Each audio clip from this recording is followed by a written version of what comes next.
What drives me, Ella, is I feel I have been given an amazing life, right? I never would have thought that I'd end up being a professional coach, that I'd be an author. Going back to grade four, I was in a slow reading class. I always make a joke about that. You just never know where things go. So I feel this really genuine drive to pay it forward. I can't get there's another book in me and it'll be for coaches. And I can't get the thought of ripple effect out of my mind right now. Like I think I'm going to name it ripple effect because we were talking just before you started recording, the fulfillment of paying it forward and helping others. It's like, who's getting more, right? I'm paying forward, I'm giving information, I'm training, I'm teaching, I'm mentoring, whatever I'm doing. But what I get back is like, and I'm not talking about the money, I'm talking about the fulfillment factor. And it's just like, it's absolutely incredible. Welcome back to the Lifelong Learners Collective. I'm your host, Ella, and today I am joined by Gary Mitchell. Gary Mitchell is a law firm strategist and business coach, founder of Ontrac, and he is an author. He is also a lifelong learner, so naturally, we are having him join us today. Gary, welcome to the show. Thank you, Al. It's my pleasure to be with you here today and your audience. Thanks so much. Now, tell us a little bit about who you are. What is gravitating you to work with law firms and what you're looking forward to in the next year? Okay, I guess I'll start with what gravitated to law firms. And actually, it was an accident. It started with, well, first of all, let's go back. I started my first business when I was 25 in Toronto. And like a lot of your listeners, I didn't go to school for business. I just had a drive. I saw an opportunity. I took something that was local and built it on a national scale. That actually brought me out to Vancouver. And I looked around and went, okay, what am I doing living in Toronto? This place is stunning. So I moved to Vancouver. I got much more politically involved as I had been when I was younger. I ran for Parliament 2004. I lost. Thank you. I'm very grateful I lost. And if there's American listeners, Parliament in Canada is like the House of Representatives in the United States. So then the following election, I actually ran the campaign for a lawyer. And so I was coaching him on being a candidate. That was the fun part of it. Running the campaign, not so much, but coaching the candidate, that was the fun part. So during the course of the campaign, his best friend, a former lawyer, said to me after a campaign meeting, he goes, Gary, you have an amazing ability to distill soft skills in a way that highly intellectual people can understand it. Like, look what you've done with Tony. The legal industry really needs this for business, for marketing, networking, business development. Soft skills is very similar. So I began 9 months of research, what was going on. And back in 2006, I was literally the first business coach in the legal industry and one of a few in North America. There was not much going on in that realm. Coaching in business had been established, right, on the corporate level, but not in the legal world. And lo and behold, the first chapter, I call this serendipity, the first chapter of the Legal Marketing Association outside of the United States was just being formed in Vancouver. I went to the forming meeting. I met some veteran legal marketers from the US, still in touch today, friends and colleagues. 20 years later, my fourth book will be coming out in June. I'm very proud of this one because it's not just about money and it's not just about business. It's called the "and" approach, how to grow your law firm and gain more freedom. So it's a holistic approach of mindset, self-care, all the functions of business, teamwork, HR, leadership, all of it. I can hardly wait for it to get out there and help more people. What drives me, Ella, is I feel I have been given an amazing life, right?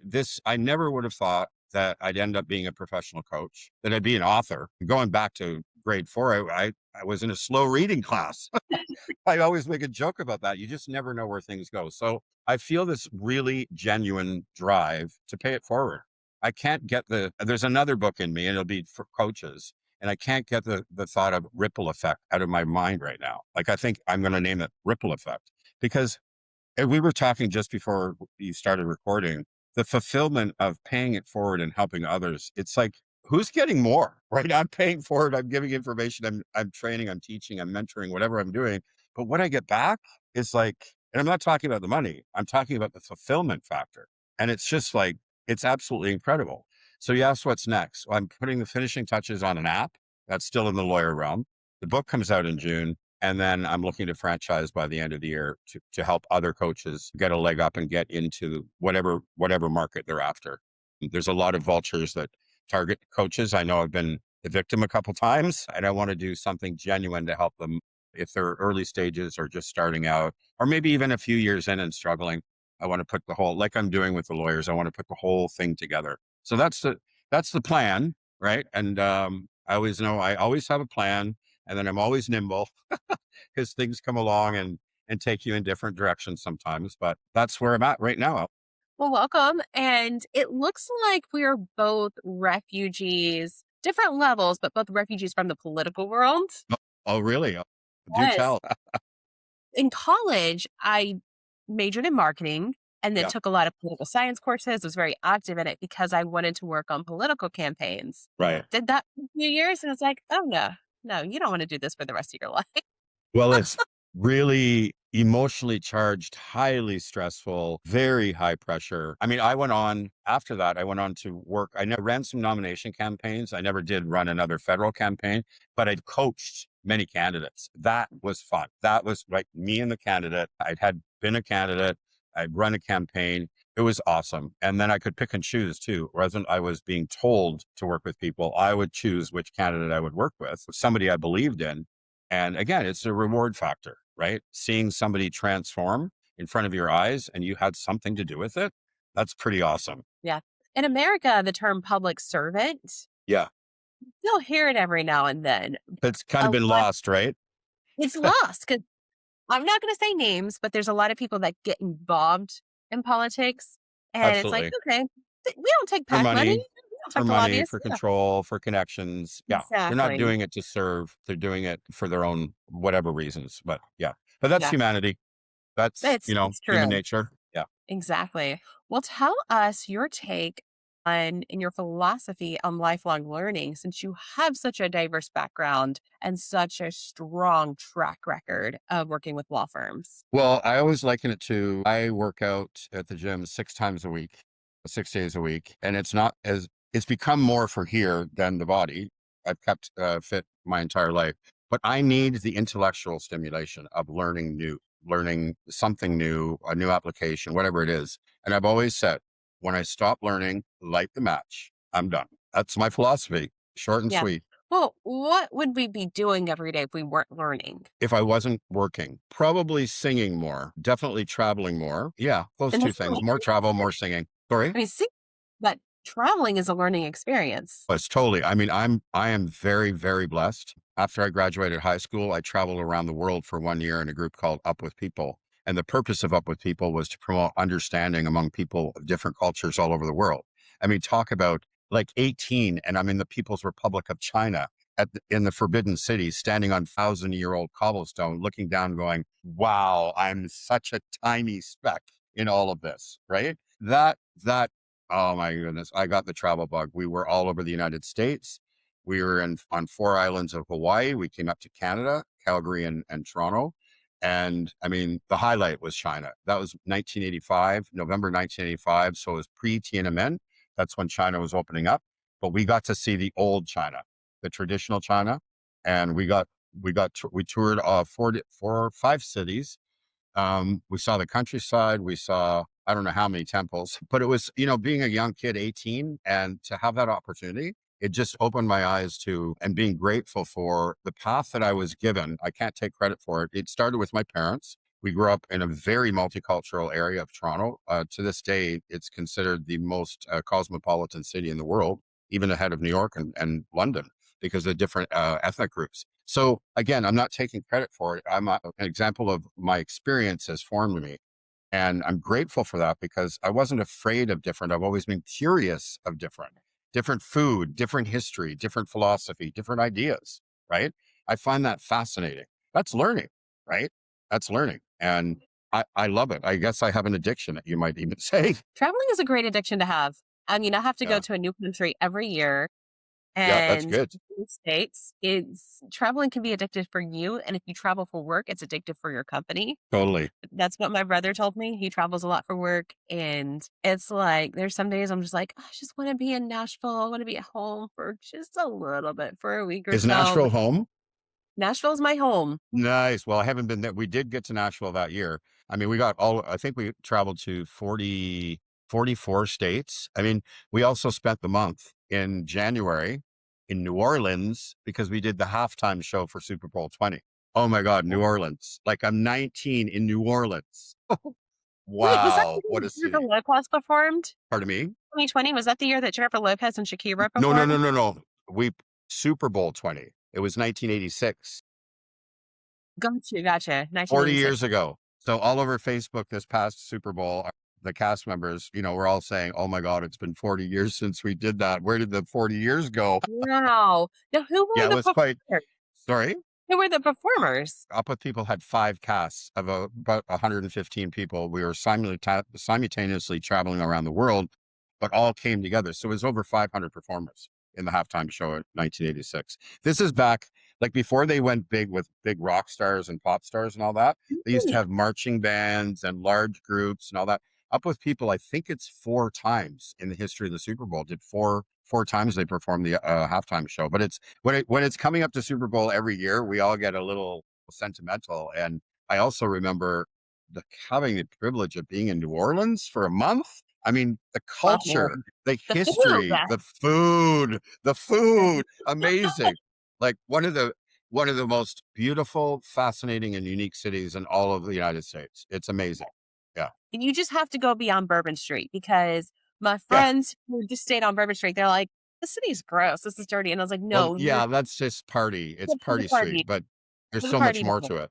Yeah, you're right. Exactly. Yeah, Yeah. Oh, I love New Orleans. And I speak a little bit of French. I took 4 years of French in college. So getting to speak that language a little bit when I go that's somewhere, right. it's Yeah, because the cool. Cajuns born of a little bit of French. Yeah, just Yeah, a little bit. it's actually, the history. It's Cajun is partial French and part from Nova Scotia. Acadian was from Nova Scotia. They came down, and the slang was Cajun. That's how the word Cajun. So that's the history of New Orleans. It's like a mix of Canadian and French, and then you have some island influence, right?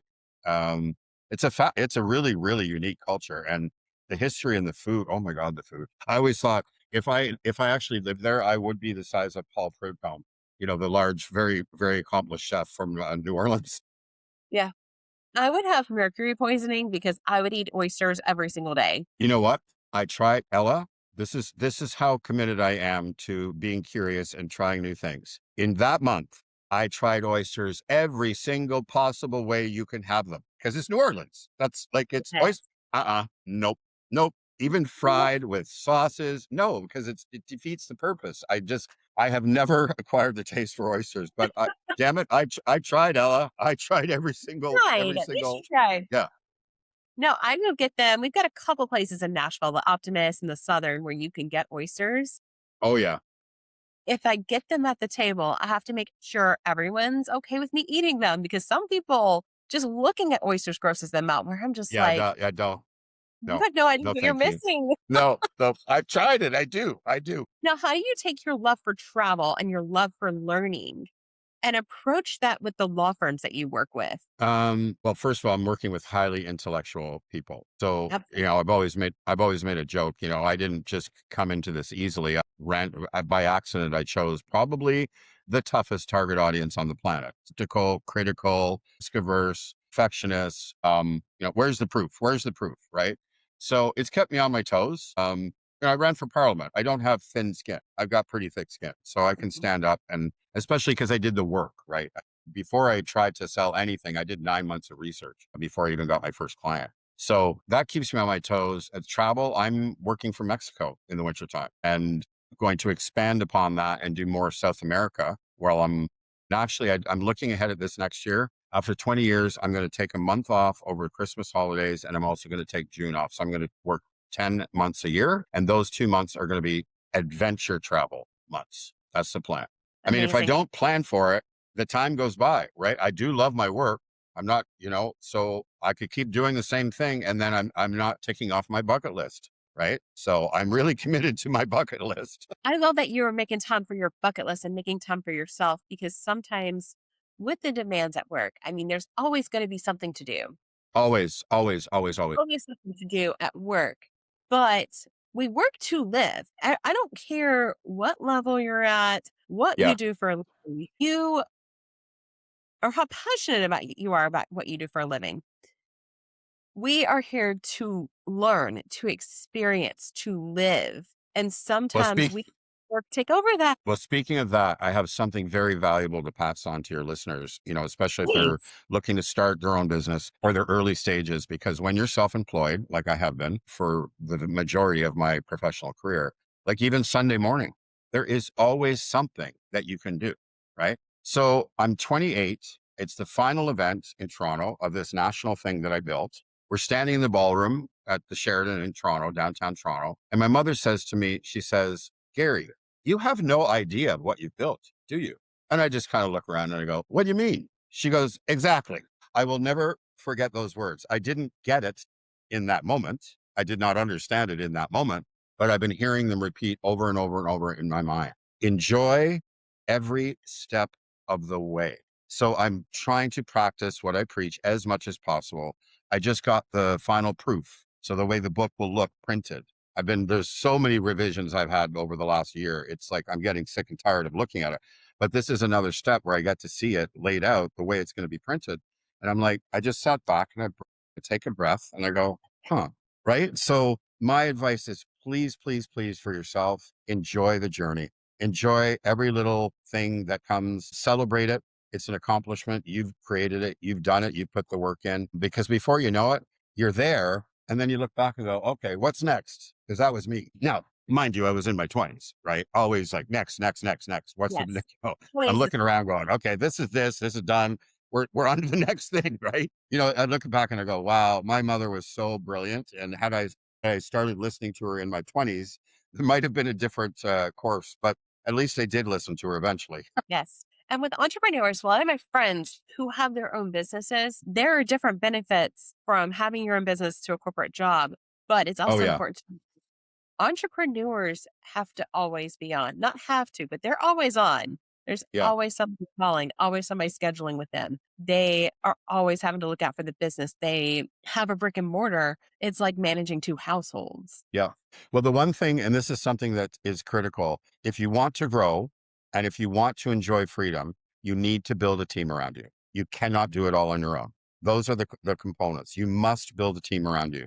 That's in the book. That's the philosophy of the book, the and approach. Like you can have a business and more freedom in your life, but you have to plan for it and you have to be strict and you have to have a team around you. One of the most successful lawyers I ever interviewed, she was a tax lawyer from Long Island, nearing the latter part of her career, but she built a multi seven-figure law firm and went to the office 2 days a week while she raised her two daughters. She says back in the interview, she goes, you can have it all. You just can't do it all on your own. And I'm like, I will never forget those words. I give her a credit in the book. She was part of the inspiration for writing the book. It's not just me saying this. I've got proof. Actual lawyers have done this. And if lawyers can do it, then anyone listening to this podcast can do it, because that industry is like there's 60 to 80 hours a week for a law firm Absolutely. owner. If they don't break the chains, if they keep doing the way they're doing, there's 60 would be a low week. Frankly, it's more like 80, right? So two full-time jobs. That's this woman and many, many, many others prove it doesn't have to be like that. So I'm going to keep shouting this from the top of the mountain out that you can have both. You can. Like, I'll give you a little quip from the preface. Do you guys have Baskin and Robbins, the ice Yes. cream Haven't store? been in Okay, ages, okay. but it's Me neither. also yeah, it's when I get my coffee. So it's like coffee and ice cream. Well, Why? exactly. Yeah. So I remember as a kid, my parents would take us. I don't know if it was every Friday, as a selective memory, right? Of your childhood. Maybe it was every Friday. I don't know, but we'd go it'd be a treat to go to Baskin Robbins. And I remember, we go and the clerk would say, which flavor singular would you like? And I'm like, well, we get two scoops, so I want that one. Yeah. Yes. And then somewhere that's the childhood innocence, not having any perceived restrictions or borders or, rules. It's like, well, I want pralines and cream and Rocky Road. I remember what I chose. I was maybe 9. Okay. But we're so excited, like ice cream, Baskin and Robbins. Yay. Yay. And our lab would get the leftovers. Like Jake loved the leftovers. The point being, as we go through life, we get conditioned to believe it has to be done this way. This is the way it's always been done. This is the way everyone's done it up until this point. You got to do it this way. BS. I'm calling it BS. This is your baby. This is your baby. It's your rules. You make the rules. So dream big, plan big, execute. That's the key, right? You got to execute on the plan and you must build a team around you. And if you're going to do that, the next tip I'd like to share with your audience is you build around your strengths. You don't build around your weaknesses, you build around your strengths and look for Yes. complementary skills and experience to round it all out. And what happens is then you've got all the stuff off your plate that you either procrastinate on or a combination of all of these. You procrastinate on, you're not that great at, you don't enjoy. In fact, sometimes you hate, but you're on your own and you've been doing it all on your own up until now. Well, now you build a team that will likely do those things better, faster, and cost you less in the long run. Starting out, you think, oh, that's going to cost me money hiring this assistant or that assistant. Actually, in the not near future, it will start making you money when you do that. When you can focus on what your craft is and mastering what you're best at, right? So there's a few tips from the book. That's great. And executing. And also, I think sometimes in, our jobs, in terms of like opportunity for growth, we'd have to look at our weaknesses. But what if we looked at our strengths more? One of the best books I've ever read in terms of business is called Now Discover Your Strengths. Right. And you learn about your top strengths and then learning to capitalize on that. Yes, like Steve Jobs. Steve Jobs is one of my gurus, okay? As far as You're building figuring team, out. yeah, building team, organization, leadership. And this is in the book too. SWOT analysis, right? Strengths, weaknesses, opportunities, and threats. And I'm old enough to know the old school, okay, reference with that was that you got to pull up your socks with your weaknesses. You got to improve those things. Then Steve Jobs comes along and he turned that completely upside down. His philosophy was no, you look at your strengths and put every ounce of your focus and energy on mastering them. Become a Jedi with your strengths, right? And you build the team around you to take care of your weaknesses. And when this happens, Ella, there's people out there that really love those things. Like a great administrator, most entrepreneurs don't really care for administration stuff very much because their brain is like 30,000 feet, right? They're thinking strategy and long term. And then you get into the minutia of data. But administrators that were truly good administrators, they love those details. They love those things. Accountants love the numbers, love getting in there and doing. I mean, I can't stand that stuff, right? So I can't do everything on my own. I have to find, and it's not too hard, people that can do it better than me. And then I hire them and it's off my plate and I can focus on what I love and what I'm best at. That's coaching. That's my thing, right? I love it. So the more I can get off my plate, and I do, it took me a while, but I hired an EA in December and I had worked with her a few years ago through a virtual assistant agency. So we built some trust and I knew that, well, I'll tell you why I hired her because of her attitude. If she didn't know something, she'd do her damnedest to figure it out as quickly as possible or find a resource. So it was like when I delegate, I know it's going to get taken care of. She'll make some mistakes. Absolutely. We all do. I make mistakes, but she's going to correct it as quickly as possible. And that's probably I would say one of the top three best business decisions I've ever made is hiring my EA. And it's taken so much off my plate. I'm enjoying my day to day as like more than I have in years. And she likes that stuff. So it works for her too. Right. Yes. Well, our physical selves, I think if we are computers, our attitude is the operating system. Yeah. Yeah. Attitude is, I'm quoted, I'm not afraid of saying this, and maybe it's an exaggeration. I believe attitude is 99% of it all, because with the right attitude, you will find it. You will find the solution. You will study as much as you have to. You will work as hard as you have to. You will get it done. Like you're going to go in there with the mindset that there is a solution here. I don't know what it is at this point, but there is one, as opposed to, oh my God, this is like, I can't do this. This is impossible. But well, if you keep telling yourself it's impossible, it becomes impossible. Right. Self-fulfilling prophecy. So you brought it up. I think mindset and attitude. I've actually dedicated a chapter to it in the book.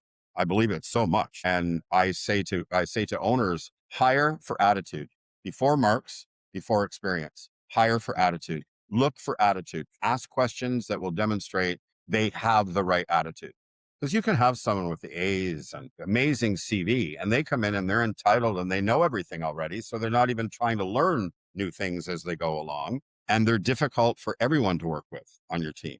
But you have the right person with the right attitude, and people will want to help them when they need help, right? Because they're going to be open and they're going to be asking and they're going to be collaborative and they're going to be always learning, right? Going back to the theme of your podcast. So yeah, no, I think attitude is it's everything. Is that something that you are constantly coaching your clients on, like mindset, Yes. attitude? They're very minor. Absolutely. Yeah, absolutely. Because then when you like part of it is getting out of that mindset that they have to be in the office all the time, that they have to do it, right? So there is a lot of what I work, a lot of what I do is on mindset shift and attitude. Yeah. And they only go if they're willing, right? I'm no one on the planet can make someone else do something. Period. Right? No one. So they have to be willing and open. They have to have that desire for that freedom, whatever freedom means to them. It could be spending more time with their children, like not missing another recital or a soccer game or little league, right? Taking more time with their spouse to travel, whatever it is, right? That has to be a forefront for them. Or on the other hand, if they just want to be stinking filthy rich and that's their freedom, okay. But what are you going to do with all that money if you have time, right? It's just sitting there. What are you going to do with it? You can't take it with you. Maybe you have maybe there's a hobby that you left, you had in college or back in high school and you sacrificed it for law school and building your firm. Maybe it's time to go back and revisit that, whatever it is. I don't think we're here to work ourselves to death. I think, yes, you do the amount of work, you make the money. You also can invest your money, find other ways to earn it, Yeah. then Yeah. find ways to enjoy life. Because if you're constantly in this mindset, like a hamster wheel, go, go, go, go, go, what's the reward of all of this besides the Right. cash? Yeah. Well, I try to enjoy what I'm doing. And then when you get some practice with with this approach that I'm talking about, when you get a little bit of return and you get a little bit of taste of what life is like when you're not working 80 hours a week. Most people I know, if they're honest, they kind of like it. As passionate as they are about their work, going jet skiing in the afternoon, or going out on a sailboat, or zip line, or climbing a mountain, or just laying on a beach, just laying on a beach. And when we get a little bit of a taste, it's like, I don't mind this. Yeah, don't mind this at all. And that's when some of the things that we also have to capture. We have to capture the little moments in life, what we've worked for, Absolutely.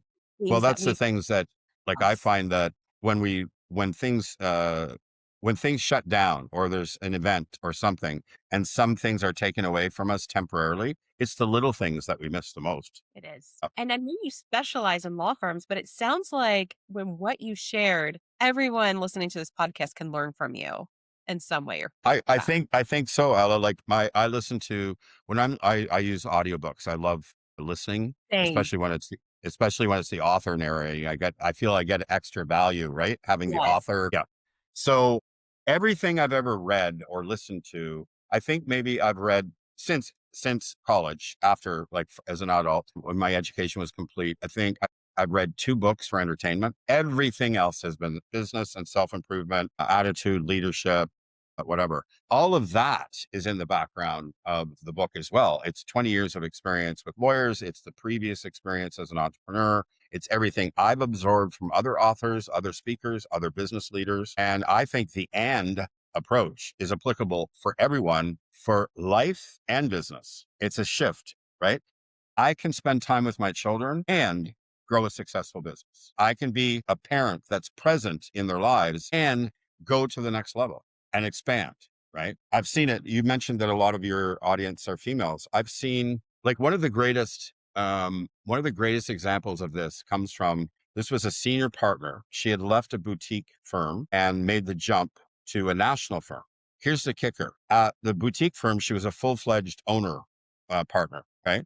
And she had no business development. The work flowed to her. So it was a cushy position. She left. She took a huge leap of faith and non-ownership partner, because you don't ever transfer from one firm to another as owner to owner. You have to build a couple of years as partner and then you become a equity partner. Anyway, so she took that leap and she was going to be responsible for growing her own practice and growing the practice group. Then we hit lockdown 6 years ago next week. She has two young girls. She's a single mom. She just made a transition to a new firm. She's got to build relationships virtually. She can't even be in the office, building relationships with the new partners, the associate. I mean, the list goes on and on and on. So we're working. My work is always by phone or now Google Meet. And it was remarkable what she was able to do. It was attitude. It was attitude. Like she told me on the consultation call, she was terrified and excited at the same time. Well, I think if most entrepreneurs are honest with you, there's many times where we have both those feelings, right? And I'm terrified and I'm excited. So she was not going to sacrifice raising her children for her career. So she did both. She did and she was living and. So I think what this philosophy, yes, I've written it for law firms because that's been my sandbox for 20 years. But these things are applicable across any business, and a lot of it's a life. It's valuable for life as well, right? So we'll see. I'm proud of it. I can hardly wait. They just told me last week they're changing the front cover. I'm like, okay, like whatever. It's a That's their long process. You wrote the content, their strength is the front cover. Well, it was the sales department who made a couple comments, and they're like, and I'm like, okay, like I'm not going to fight. It was their design to come up with. I liked it, and now they want to change it. So I'm like, okay. I gave them a couple of ideas, like somebody on a young professional in a suit on a mountaintop with a laptop. So they're climbing the mountain, and they're still running the firm from the top of the mountain, or a mountain with a big corporate building in the background. I don't know. I'll leave it to them. We'll see what Yeah, they come up with, but it'll be fun. I can see that because nature is grounding, that you're Yeah. present at the top. Yeah. We shall see. So when is your book coming out? We don't have a date yet, but it'll be early June. Early June? Yeah. Excellent. Early June. I'm hoping the first week so I can fly directly from here to Toronto and then before I go back to Vancouver. Wonderful. Now tell us how we can continue to follow you and learn more from you. Okay. Well, I'm on YouTube, Ontrac Coach, LinkedIn, Gary Mitchell, and my website is Ontrac Coach. There's no K, ontraccoach.com. I have a newsletter weekly that does clips from the podcasts I'm on. I have articles that I write twice a month. There's blogs. There's all kinds of tips and information on my website, like a ton of resources. So ontrackcoach.com. And my email is Gary@ontrackcoach.com. So to all you budding entrepreneurs, go for it. Go for your dream. And just remember, build a team around you. Don't try and do it all on your own. None of us can do it all on our own. None. Well said. Thank you so much for being on the show and for sharing such valuable information with us. Thank you, Ella. It was my pleasure.